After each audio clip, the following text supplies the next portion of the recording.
Friday the 13th, Part 8, Jason Takes Manhattan.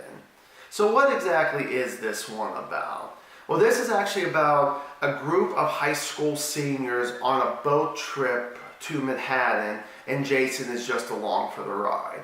Hey everybody, John Franklin Reviewer here. Hope everybody's having a good day here. There will be spoilers throughout my little review here.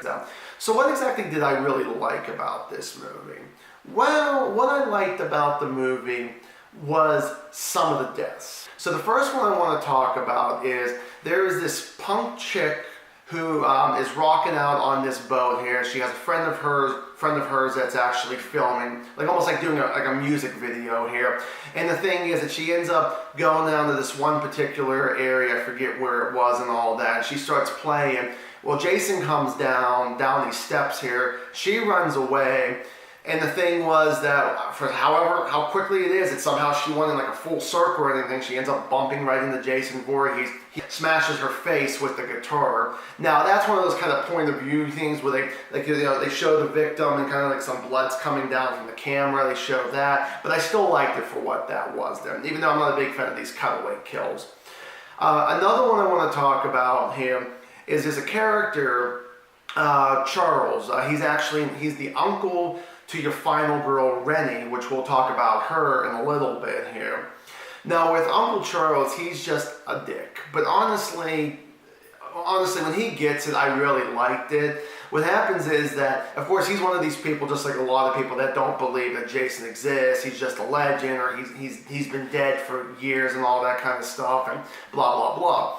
Well, what happens is that when Jason finally gets up to Uncle Charles and he actually has him over his shoulder, almost like he's going to do like a slam, like a wrestling move on him, he puts him in this barrel that's full of, it's got to be one or two things. It's got to be toxic waste, or it's actually just very dirty, dirty water. Jason drowns this guy. And then I'm going to talk about my all-time favorite. I think this is a lot of people's favorite kill, is the boxing kill. You get this one character, he's like undefeated as a high school boxer and all that. You see him one time fighting with someone else on the boat. So then when it comes to him fighting Jason, at one point it really looks like he's kicking Jason's ass. It looks like he might even be able to knock Jason off this building because they're actually on the roof and all that. Of course, it's one of those things that the guy gets a little too tired a little too quickly there, and he's like breathing like, take your best shot. So Jason grabs him like by the collar here, just punches off his head, clean off his shoulders there. And like I said, a lot of people really like that one, and that just kind of made that's kind of more of a funny one, but it's still probably my favorite out of all the deaths in this particular movie itself here. Now that is pretty much all it is for my likes. Now let's get to the dislikes. The first thing I'm going to talk about is the title. Now I'm not talking about Friday the 13th Part 8. The subtitle, Jason Takes Manhattan. Yes, some of this movie does take place in Manhattan, but I know that I remember the director was saying how expensive it was to film, so they were only able to do a one night, a whole 12 hours or whatever they were able to shoot, and that's what you get in the last like 20 to 25 minutes of the film here. So the thing is that with that, most of this movie takes place on a boat. Now this movie is clocked in at 1 hour and 40 minutes. This is the longest out of all the Friday the 13th. No, this movie is not like 2.5 hours long, but this movie feels like it sometimes because, the story, the direction, the script, it feels like it just drags this whole movie. And it's definitely another big negative or dislike, I gotta be honest with it here. It just drags on, it feels like. I mean, other than the 3 deaths I talked about, the other deaths are, really not memorable at all. Every single character in this is not memorable. And I want to talk about your final girl, Rennie. She is definitely, maybe she's not the worst, but definitely in the worst category of final girls. I mean, she's boring. I don't believe her acting one bit.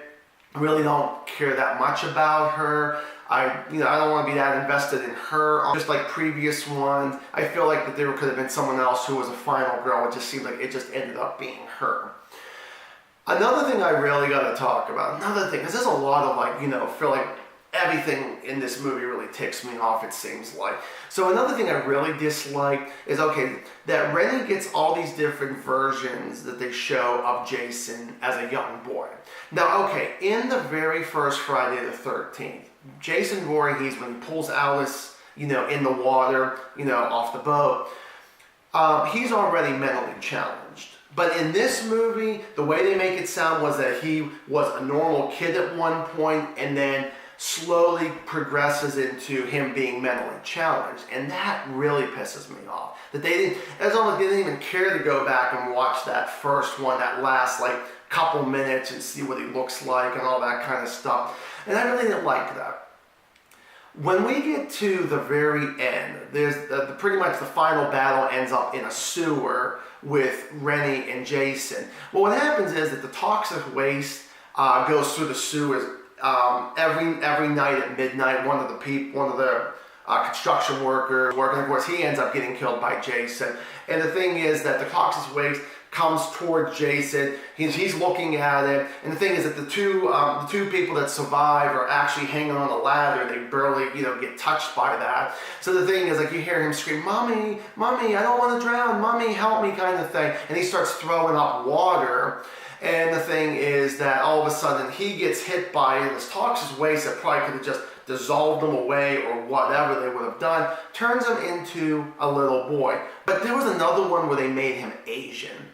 I'm surprised they didn't even just take that out, honestly, that whole scene there. I really didn't like Jason's makeup. I thought it was good in part 7, but this one I was definitely not a fan of one bit. Really, it was just, this whole movie was just, you know what, I'm just going to give my rating and get out of here, folks, here. So my rating for this is going to be a 0.5 star out of 4.